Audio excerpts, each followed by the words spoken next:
चलिए बेसिक से शुरुआत करते हैं। व्हाट इज शेयर मार्केट, यानी कि शेयर मार्केट क्या होता है। तो शेयर मार्केट को आप स्टॉक मार्केट भी कह सकते हो। और शेयर मार्केट शब्द दो अलग अलग शब्दों से बनता है।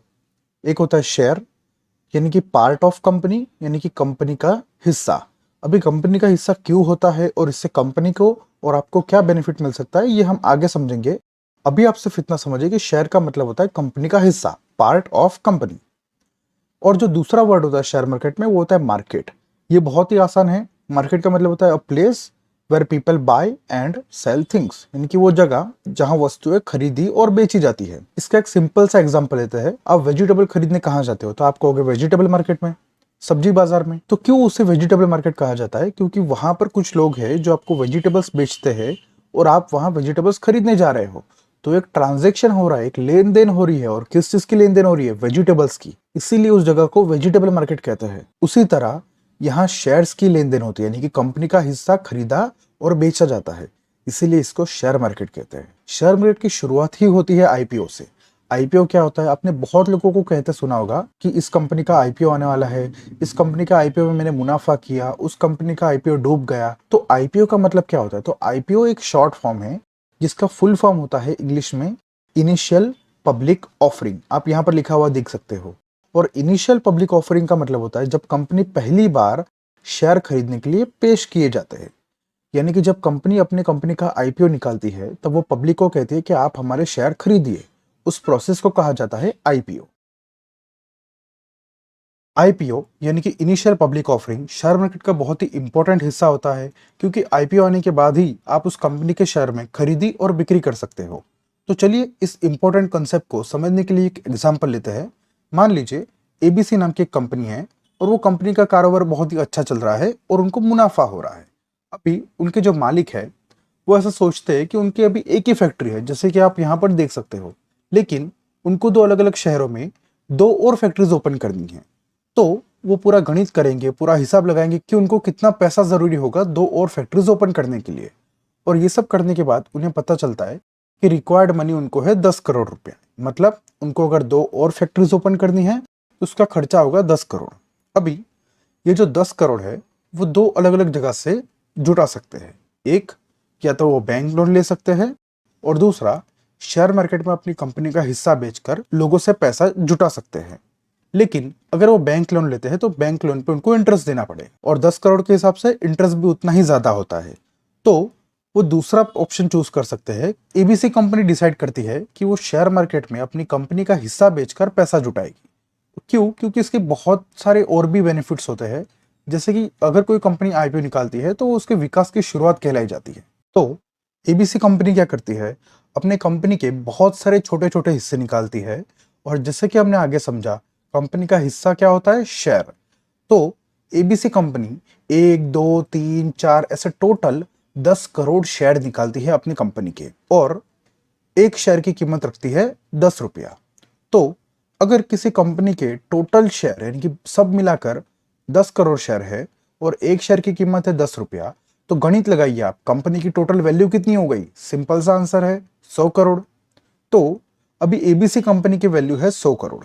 लेकिन जैसे कि हमने पिछले एग्जाम्पल में समझा, एबीसी कंपनी को दो अलग अलग फैक्ट्रीज लगानी थी, और उन दोनों का उनको खर्चा आ रहा था 10 करोड़ रुपए, यानी कि उनको अभी 10 करोड़ रुपए की रिक्वायरमेंट है। तो अगर उनकी पूरी कंपनी की वैल्यू है 100 करोड़, तो उसमें से 10% यानी कि टोटल 10 करोड़ शेयर में से 1 करोड़ शेयर वो पब्लिक को बेच सकते हैं, और एक शेयर की कीमत है 10 रुपया। तो अगर वो 1 करोड़ शेयर पब्लिक को बेचेंगे और पब्लिक 10-10 रुपया देगी एक एक शेयर का, तो टोटल कंपनी के पास 10 करोड़ आ जाएंगे।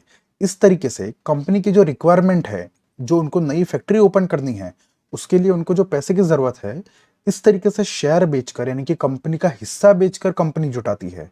तो आई होप आपको समझ में आया इस एग्जांपल में कि एबीसी कंपनी ने 100 करोड़ की कंपनी थी, उसमें से 10% यानी कि 10 करोड़ के जो भी शेयर है वो लोगों को बेच दिए। और उसके बदले 10 करोड़ के शेयर मतलब कितने शेयर हुए? 1 करोड़ शेयर, क्योंकि एक शेयर की कीमत है 10 रुपया। तो इस तरीके से एबीसी कंपनी ने 100% में से 90% अपने पास रखा, और 10% यानी कि टोटल उसकी कीमत हो गई 10 करोड़ रुपए के शेयर पब्लिक को बेच दिए। इस तरीके से कंपनी की जो हिस्सेदारी है वो 10% पब्लिक के पास चली गई और 90% अभी भी जो कंपनी के प्रमोटर्स यानी कि मालिक है उनके पास रहती है। लेकिन उनको जो पैसे की ज़रूरत थी वो फुलफिल हो जाती है, यानी कि उनको जो पैसे की ज़रूरत थी वो पूरी हो गई। तो इस तरीके से आईपीओ पूरा वर्क करता है। इस तरीके से कंपनी अपने हिस्से करती है और अब आईपीओ से पैसे जुटाती है। अभी जो हमने आईपीओ के बारे में समझा, चलिए उसको शॉर्ट में फिर से रिपीट करते हैं। एक कंपनी थी जिसको आगे बढ़ना था, यानी कि 2 और फैक्ट्री ओपन करनी थी।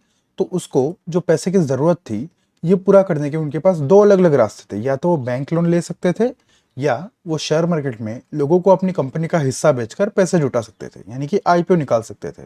तो उस कंपनी ने डिसाइड किया कि वो आईपीओ निकालेंगे। अभी आईपीओ में क्या होता है, पब्लिक को वो शेयर बेचे जाते हैं और पब्लिक उन शेयर के बदले कंपनी को पैसा देती है, जिससे कंपनी को जिस चीज़ के लिए यानी कि आगे बढ़ने के लिए जो 2 फैक्ट्री ओपन करने के लिए पैसा चाहिए था वो कंपनी को मिल जाता है। इस तरीके से पूरा आईपीओ यानी कि इनिशियल पब्लिक ऑफरिंग की पूरी प्रोसेस कंप्लीट होती है और कंपनी को जो रिक्वायर पैसा था यानी कि जो पैसे की ज़रूरत है वो पूरी होती है। अभी तक हमने समझा कंपनी अपने कंपनी के शेयर्स यानी कि कंपनी का हिस्सा बेचकर लोगों से पैसा जुटाती है। लेकिन आपको क्वेश्चन होगा कि why people invest money in IPO, मतलब लोग आईपीओ में अपना पैसा डालते ही क्यों है, क्यों उन शेयर को खरीदते हैं। तो आप यहाँ पर देखिए, जैसे जैसे कंपनी का विकास होता है वैसे ही शेयर की प्राइस बढ़ती जाती है और अगर कंपनी का मुनाफा कम हो रहा है या कंपनी उतना अच्छा बिजनेस नहीं कर पा रही है तो उसका इफेक्ट उस शेयर की कीमत पे भी पड़ता है और शेयर की कीमत भी नीचे जाती है। मान लीजिए आपने कंपनी का शेयर खरीदा है और अगर कंपनी बहुत अच्छे मुनाफे दे रही है, हर 3 महीने के जो उसके रिजल्ट होते हैं उसमें अच्छा मुनाफा दिखा रही है, अच्छा उनका रेवेन्यू बढ़ रहा है, उनका कारोबार बड़ा हो रहा है, तो उसका रिजल्ट क्या होता है कि उनकी शेयर प्राइस भी बढ़ती है। और अगर उससे उल्टा अगर कोई कंपनी नुकसान कर रही है या फिर उनका कारोबार पहले से कम हो रहा है तो उसका इफेक्ट उसकी शेयर प्राइस पे भी आता है और उसकी शेयर की प्राइस घटती है। जिन लोगों ने आईपीओ के टाइम पर शेयर में पैसा डाला था उन्होंने अगर बरोबर जांच करके अगर उस कंपनी के प्रॉफिट को देखा होगा तो अगर वो फ्यूचर में भी कंपनी अगर प्रॉफिट करेगी यानी कि मुनाफा करेगी तो उस शेयर की कीमत भी बढ़ती है। मतलब जैसे कि हमने पिछले एग्जाम्पल में देखा, एबीसी कंपनी का शेयर 10 रुपए का था, तो अगर कंपनी आईपीओ के बाद अच्छा खासा प्रॉफिट करती है तो शेयर की कीमत भी बढ़ेगी। तो अगर वो शेयर की कीमत 20 रुपया हो जाती है तो लोगों को जिसने वो शेयर 10 रुपए पर खरीदा उनको 10 रुपए का मुनाफा होगा। तो इसी वजह से लोग आईपीओ और शेयर में इन्वेस्ट करते हैं। आईपीओ क्या होता है ये तो हमने समझ लिया। चलिए अब एक रियल आईपीओ से पूरा आईपीओ का प्रोसेस समझते हैं। आपको पता होगा श्री गौतम अदानी जो अभी अभी भारत के सबसे अमीर आदमी भी बने थे, उनकी बहुत सारी कंपनीज है, जैसे कि Adani enterprise, Adani port, Adani power और उनकी एक और कंपनी है जिसका नाम है अदानी विल्मर, जिसका आईपीओ कुछ टाइम पहले ही आया था। तो चलिए इसका एग्जाम्पल लेते हैं जिससे हमें सीखने मिलेगा। आप देख सकते हो अदानी विल्मर कंपनी जो है इसके आईपीओ का इश्यू साइज था 3600 करोड़। इश्यू साइज 3600 करोड़ का मतलब क्या होता है कि कंपनी को पब्लिक के पास से 3600 करोड़ की रिक्वायरमेंट थी कुछ भी एक्सपेंशन करने के लिए या बिजनेस को आगे बढ़ाने के लिए, जैसे कि हमने पिछले एग्जांपल में समझा। वैसे ही अदानी विल्मर को 3600 करोड़ पब्लिक के पास से शेयर बेचकर जुटाने थे, तो इसीलिए उसको कहा जाता है कि इश्यू साइज 3600 करोड़। उसके बाद जो ऑफर प्राइस रेंज रखी गई थी वो थी 218 या 230, यानी जो कंपनी के शेयर बाहर आने वाले हैं वो कौन सी प्राइस पर आएंगे उसकी 2 अलग अलग प्राइस दी जाती है। तो अदानी विल्मर कंपनी ने ऑफर प्राइस रेंज रखी थी 218 या 230, यानी कि जब भी आईपीओ ओपन होगा वो 218 रुपए के हिसाब से या फिर 230 रुपए के हिसाब से आपको शेयर मिलेंगे। इसको कहा जाता है ऑफर प्राइस रेंज। अभी यहां पर लॉट साइज होता है आईपीओ में, यानी कि आप आईपीओ के टाइम कभी भी 1, 2, 3 या 4 शेयर नहीं ले सकते हो। आईपीओ के टाइम आपको एक लॉट में लेना पड़ता है। लॉट यानी कि सेट।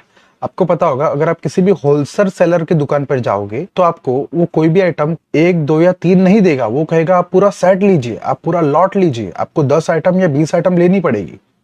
तो इसी तरह आईपीओ के टाइम पे आपको कभी भी शेयर्स 1, 2 या 3 की क्वांटिटी में नहीं मिलता है, उसका एक लॉट होता है।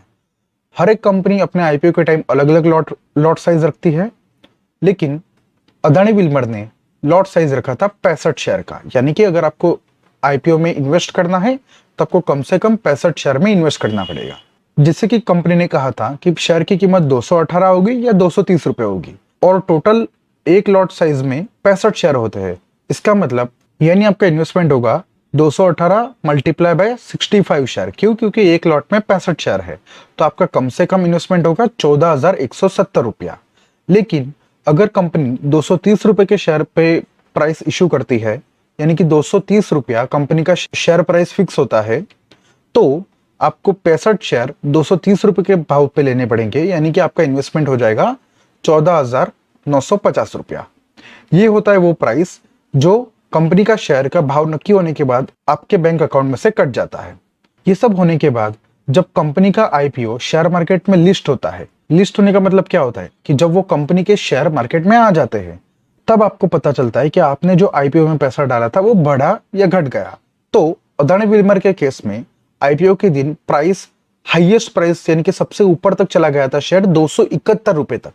यानी आपको शेयर मिले थे 230 रुपए के भाव पर, जो 65 शेयर थे, यानी कि आपका इन्वेस्टमेंट हुआ था 14,950 का, और कंपनी के शेयर मार्केट में आए तब उसकी कीमत हो गई 271 रुपया। यानी कि आपने लिए थे 65 शेयर और एक शेयर की कीमत हो गई 271 रुपया, यानी आपका इन्वेस्टमेंट हो गया 17,615 का, और आपने कितना इन्वेस्ट किया था? 14,950, यानी कि आपको प्रॉफिट होता है 2,600 का।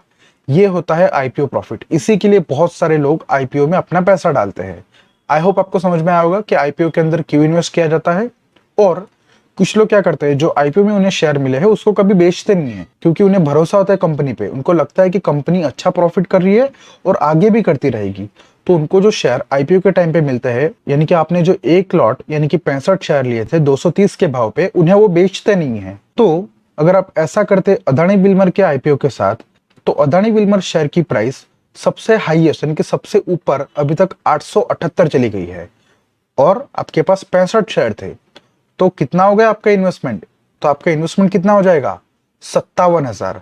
और आपको ये शेयर कितने रुपए पे मिले थे? 14,000 पे। आपको पता होगा तो आपने आईपीओ के टाइम पे 230 रुपए के भाव से 65 शेयर लिए थे, यानी कि आपने 14,950 रुपए इन्वेस्ट किए थे। अगर आप उसको बेचते नहीं तो अदानी विल्मर शेयर की कीमत 878 चली गई थी, यानी आपको 42,000 का प्रॉफिट होता। क्यों? क्योंकि उसकी कीमत अभी 57,000 हो चुकी है। तो ये होता है आईपीओ में लॉन्ग टर्म इन्वेस्टमेंट बने रहने का फायदा। तो ये अदानी विल्मर कंपनी का एग्जांपल था, जिसके आईपीओ में अगर आपने पैसा डाला होता तो आपको अच्छा खासा मुनाफा होता। लेकिन ऐसा जरूरी नहीं है कि आपको हर बार अगर आप आईपीओ में पैसा डालोगे तो आपका मुनाफा होगा, कई बार नुकसान भी होता है। तो चलिए एक ऐसा ही एग्जाम्पल लेते हैं। एग्जाम्पल लेते हैं हम एलआईसी का। एलआईसी आपने सुना होगा, life insurance corporation of India. ये एक गवर्नमेंट कंपनी है, और आपको पता होगा कि लाइफ इंश्योरेंस सेक्टर में यानी कि इस बिजनेस के अंदर सबसे बड़ी कंपनी एलआईसी है। तो एलआईसी का इश्यू साइज था 21,000 करोड़, यानी एलआईसी को पब्लिक के पास से 21,000 करोड़ चाहिए था शेयर के बदले। और एलआईसी ऑफर प्राइस रेंज रखती है 902 रुपए या 949 रुपए। यानी कंपनी कहती है कि हमारे शेयर आपको 902 रुपए की कीमत पे मिलेंगे या फिर 949 रुपए की कीमत पे मिलेंगे। फिर इस कंपनी ने अपना लॉट साइज रखा था 15 शेयर का, यानी कि अगर आपको एलआईसी कंपनी के आईपीओ में पैसा लगाना है तो कम से कम 15 शेयर खरीदने पड़ेंगे। तो आपका इन्वेस्टमेंट कितना हो जाएगा? जैसे कि हमने कहा 15 शेयर खरीदने पड़ेंगे, और कंपनी ने कहा शायद 902 रुपए पे भी हो सकता है, यानी कि आपका मिनिमम इन्वेस्टमेंट कितना हो जाएगा? 13,530। और शेयर आपको 949 रुपए पे भी मिल सकता है, यानी 15 शेयर के हिसाब से आपका मैक्सिमम इन्वेस्टमेंट हो जाएगा 14,235 रुपए का। आपको इन दोनों में से कोई भी एक अमाउंट आपके बैंक अकाउंट में से कटेगी जब भी इस शेयर की प्राइस डिसाइड होगी। फिर ये सब प्रोसेस होने के बाद जब एलआईसी का शेयर मार्केट में लिस्ट हुआ, यानी जब शेयर मार्केट में एलआईसी के शेयर की खरीदी और बिक्री शुरू हुई, यानी कि जब आईपीओ ओपन हुआ, उस दिन इस कंपनी के शेयर की कम से कम कीमत 860 तक चली गई थी, और आपको शेयर मिले थे 949 रुपए में। 949 रुपए में आपने 15 शेयर लिए थे, यानी कि आपका इन्वेस्टमेंट हुआ था 14,235 रुपए का। लेकिन जब कंपनी के शेयर मार्केट में ओपन हुए, यानी कि जब मार्केट में इस शेयर की एंट्री हुई, तब उसकी प्राइस 860 हो गई। यानी आपके 15 जो शेयर थे वो 860 के हिसाब से 12,900 के हो गए। यानी आपने जो इन्वेस्टमेंट किया था 14,235 रुपए का, वो हो गया आपका 12,900 का, यानी आपको लगभग 1,300 रुपए का नुकसान हुआ। इसी तरह नुकसान को अगर आप इस शेयर को नहीं बेचते हो और अगर आप संभाल के रखते हो, आपको लगता है कि ये शेयर बढ़ जाएगा, तो आपको बता दें कि LIC जो इतनी बड़ी कंपनी है, इस शेयर की कीमत धीरे धीरे घटते घटते कम से कम 530 रुपया हो गई थी। और आपने कितना लगाया था स्टार्टिंग में? 14,235।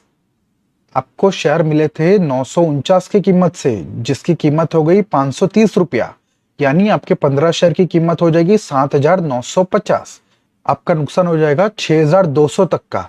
तो इस तरीके से कितनी भी अच्छी कंपनी हो, लेकिन अगर आप IPO में इन्वेस्ट करते हो तो आपको उसका सब कुछ देखना जरूरी है कि आगे क्या हो सकता है, यानी कि आपको पूरा उसका कैलकुलेशन करना जरूरी है और आपको रिस्क उठाना पड़ता है कि कंपनी का शेयर ऊपर जाएगा या नहीं। इस एग्जाम्पल से हमें पता चला कि LIC बहुत बड़ी कंपनी है। लाइफ इंश्योरेंस बिजनेस के अंदर LIC से बड़ा कोई नहीं है। फिर भी जब उसका शेयर बाहर निकला तो उसकी शेयर की कीमत घटती गई और शेयर बाहर निकला था 949 रुपए से। यानी जिन भी लोगों ने IPO में इन्वेस्ट किया उनके 14,235 रुपए कटे और उनको मिले 15 शेयर 949 रुपए की कीमत से। जैसे ही LIC कंपनी शेयर मार्केट में ओपन हुई, वैसे ही उस कंपनी की कीमत हो गई 860 रुपए, यानी कि IPO ओपन होने वाले दिन ही 860 रुपया हो गए। यानी कि आपको आपके जो 14,235 के शेयर थे वो 12,900 के हो गए। और अगर आप उसको संभाल के रखते, बेचते नहीं, तो वो धीरे धीरे करके जो आपके 949 रुपए पे आपको शेयर मिले थे उसकी कीमत 530 रुपया हो गई। यानी जो आपने 14,235 रुपया लगाया था वो सिर्फ 7,950 हो गया, यानी कि आपको 6,200 का नुकसान हुआ। तो इस तरीके से आपको IPO में प्रॉफिट भी होता है, नुकसान भी होता है। आपको समझना चाहिए कि आप रिस्क ले सकते हो या नहीं, और इसके हिसाब से आपको IPO के अंदर इन्वेस्ट करना चाहिए। दो तरीके होते हैं शेयर को बाय करने के। एक, आप प्राइमरी मार्केट से खरीद सकते हो। प्राइमरी मार्केट क्या होता है? तो जब कंपनी का IPO आता है, यानी कि कंपनी जब पहली बार अपने शेयर पब्लिक को बेचने के लिए पेश करती है, जैसे कि हमने आगे समझा, तब जब आप शेयर वहां से खरीदते हो उसको कहा जाता है कि आप प्राइमरी मार्केट से खरीद रहे हो। यानी आप जो पैसा दे रहे हो वो डायरेक्टली कंपनी के पास जा रहा है और उसके बदले कंपनी आपको शेयर दे रही है।